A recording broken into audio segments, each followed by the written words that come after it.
The emigrant train had come in, and so many were waiting, some at the depot with their own vehicles, watching for dear ones. Others hailed hacks or took the street cars, and a few remained, who would, as soon as the throng cleared away a little, walk up to the house where homeless emigrants might stay for a few days. A party of 4 by themselves attracted attention. A man of solemn countenance, with 2 little children that clung on either side of him, serious, frightened-looking little things, although they were healthy and neatly dressed. Beside them walked a pale woman with a babe in her arms. Oh, those sad dark eyes!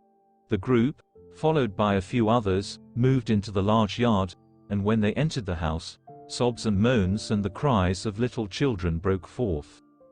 Men and women on the street had noticed and wondered, but no one liked to ask a question, and now they had gone out of sight. The man who had charge of the house came to show them a room, and render assistance if needed, and learned the sad story. The baby had been ailing a little, and just before they reached the city had died in convulsions. The parents must go on in the morning, and the precious one be laid among strangers. The father walked the floor in dumb wretchedness. One after another came in with heartfelt words. One whose heart is ever kind and thoughtful, provided a meal for the travelers and then went out for the little casket.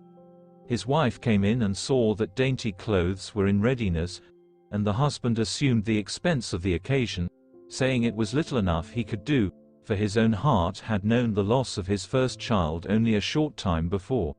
The tears of strangers mingled with the mourners, and it may be that the sweet sympathy helped to assuage their grief.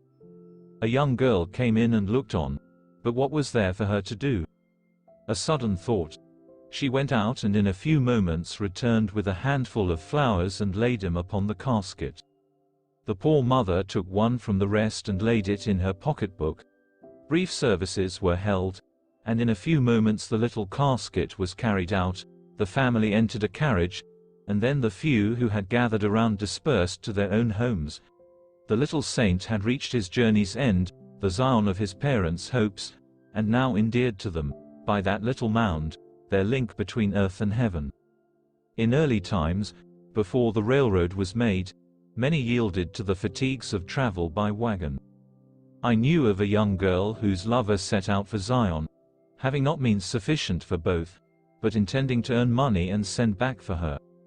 It happened soon after he had gone that means came to her family, and they joyfully set forth with the next company. They had reached the plains, and one night the young lady, after walking about a while, sat down to rest. They had seen, day after day, newly made graves by the wayside. "Lily, dear, perhaps that is a grave you are sitting upon. There is a board at one end." Lily rose and bent over to read the name, then cried out, "Mother!" It was the grave of the young man who had left them in England so little while before.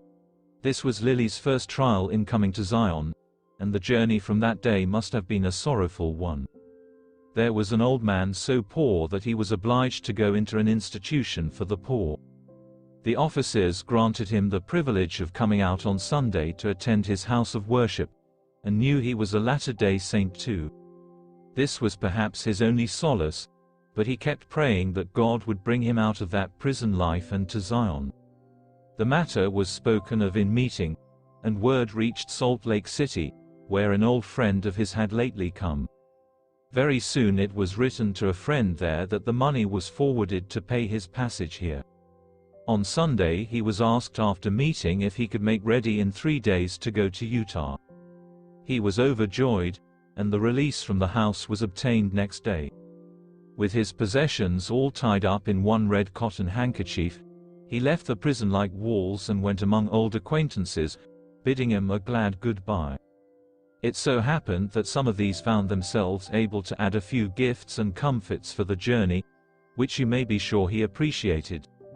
Friends related how he enjoyed the ocean trip and the cities of America, then the cars for the long, swift ride. But, alas, his feeble frame could not endure the constant excitement and change, and it was thought best to stop over a few days to give him rest. A good elder stayed with him and did all that could be done. One night the old man said, "Brother, you can go on in the morning with my body. I want it buried in Zion, but I shall be there in spirit, before you." He died happy, because he was free and on his way here. Children who were born in Zion have no idea of the intense, prayerful longing in the hearts of those who desire to gather to God's appointed place. I know all about it, for I once lived out in the world. Can you realize the blessing of emigrating those who cannot otherwise get here? How different all would have seemed if that poor man had died away back beyond the ocean.